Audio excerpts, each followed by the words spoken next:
Welcome once again to Lehto's Law. Here's Steve Lehto. Whenever I do a story that's critical of the police, showing the police doing bad things, I inevitably get one or two comments from people who say, Steve, you hate cops. And I say, no, I don't hate cops. I'm just pointing these things out because they're in the news. And I will admit to you, and I've said this before, I'm not saying all cops are bad. I'm just saying the one cop in the story I'm reading to you did what I'm telling you, and that is newsworthy.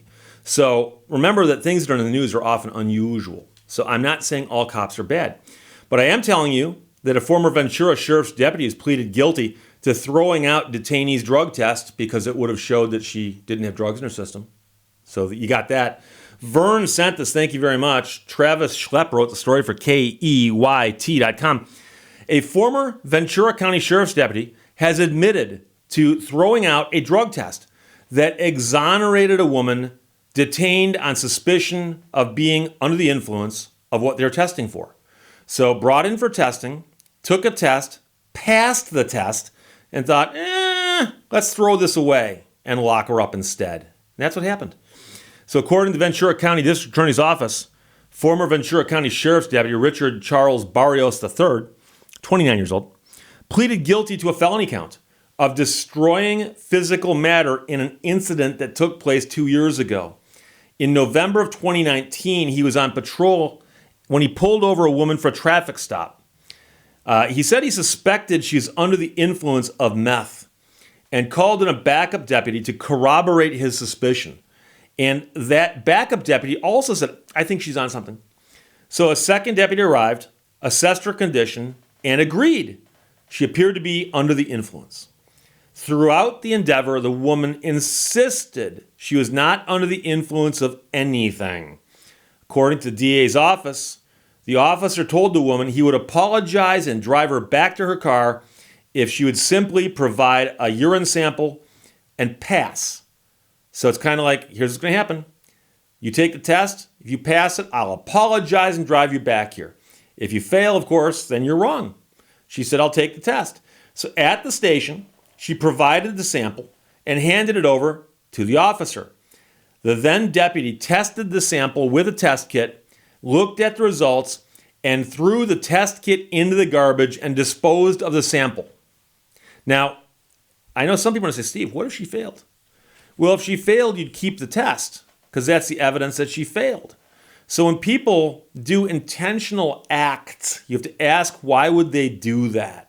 And the fact that he is disposing of what should be evidence suggests that it didn't go his way.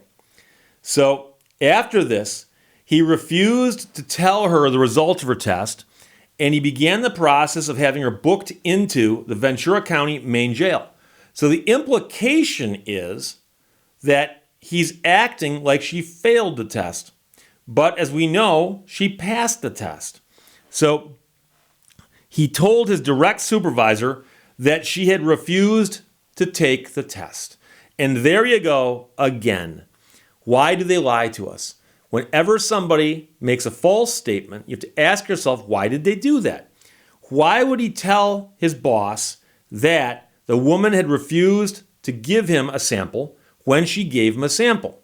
And the logical conclusion is because the truth hurt his position. As another deputy began the process of transporting her to jail, she told that deputy that she'd provided a sample and it was tested, but he wouldn't tell her the results. So that deputy, and this, by the way, is some good detective work, went and looked in the garbage and found the test. And the test, in fact, showed that it was tested negative for any controlled substances. No meth, no nothing. She's clean, according to the test. So they've got no evidence that she's on anything. And the test appears to have cleared her. Now, I know somebody's going to chime in and go, Steve, some tests are inaccurate. They might be. But the point is that with a test that shows her as negative, they haven't got anything other than their suspicion. But remember his statement, if you pass, I'll take you back to your car and I'll apologize. Didn't do that either for some weird reason. The woman provided a second sample for which she was cleared and was released, and someone else took her back to her vehicle. So they gave her the test, she passed it, they go, oh, you're good, and they let her go. Now, here's the problem. Many people hearing this story would go, oh, that's the end of it. Well, the good news is that somebody said, wait a second. We've got a deputy here who destroyed evidence. And he appears to have done it to violate somebody's rights. Isn't that a problem? So, an investigation by the Sheriff's Major Crimes Bureau immediately began and revealed that the deputy also claimed to have administered a narcotics evaluation on the woman at the station. Investigators viewed surveillance footage and discovered that the deputy was lying about that. He had not conducted the evaluation. And this is one of those things. I've mentioned the phrase a trap for the stupid before, where somebody does something and gets caught, and you look at it and go, you got caught doing what? The officer should know that there are cameras all over police stations. And so if he's going to say, I did something at the police station, he should put two and two together and go, oh, wait a second. They can go back and check the surveillance footage and see if I'm telling the truth. You'd think he would know that. But Ventura County Sheriff released the following statement to the news following the announcement that the man had pleaded guilty to the charge. And he says, our public places a great deal of trust and confidence in our peace officers, and we owe our public complete accountability. Whenever a peace officer betrays that trust, we have a duty to take corrective action.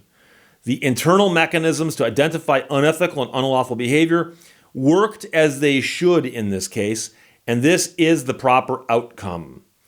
The man is now due back in court on December 15th. He faces a maximum of 1 year in jail and 2 years of felony probation. And this, again, is exactly how it should play out when somebody screws up like this. This was an intentional act on the man's part. It wasn't a mistake. And the crazy part about this is that this actually ended much better than it could have. And I know some of you are going to go, wait, Steve, huh? Because I was expecting, as I read the story, to hear that the woman got booked into the jail and spent time in jail and then got railroaded in the system.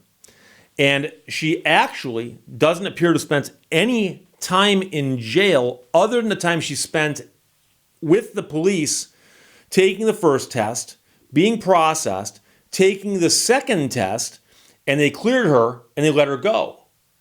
And that's still more than she should have had to put up with. And I agree with that. But we've all heard the cases where somebody had evidence that exonerated them, that kind of got misplaced or lost or destroyed or hidden, and somebody winds up in jail or worse, in prison. And so the fact that this woman only had to spend the 1 day dealing with this is actually the good news part of this story. But it's a crazy story. But I'm also happy to see, because we always joke about the police investigating the police. And, you know, who indeed will guard the guards? Well, this is an investigation by the Sheriff's Major Crimes Bureau. And I don't know if that's what they do for internal investigations or they simply turn it over to them because they considered it a major crime. I don't know. But they got the right result. And they quickly figured this out. And I'm glad they did that. And by the way, I got a note yesterday from somebody in a care package that was mailed to my P.O. box in Atlas, Michigan, which is at the end of every video as an address. And I got a note from a guy, and he mentioned a couple of things. He said, Steve, I'm curious, you criticize the police for investigating the police. What about the attorneys who investigate attorneys? That's not how it works. The Attorney Grievance Commission, at least in Michigan, is an independent body not run by the state bar. So I can tell you that many of the people on it are not attorneys. It is not a group of attorneys who investigate attorneys. But minor point, because the attorneys usually are being investigated for ethical lapses, not for crimes. And that's the problem, is that police who commit crimes, who investigates them? Somebody should investigate them in law enforcement, just not that agency. So if it's the city cops who break the law, the county sheriff, I think, should step in and investigate. If it's the county sheriff, state police should investigate. State police, the AG's office maybe, or another agency.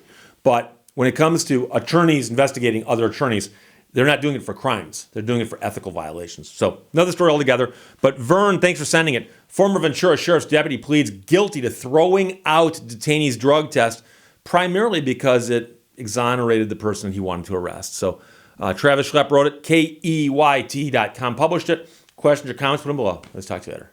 Bye-bye. Thank you for watching Lehto's Law. Ambition is the path to success. Persistence is the vehicle you arrive in.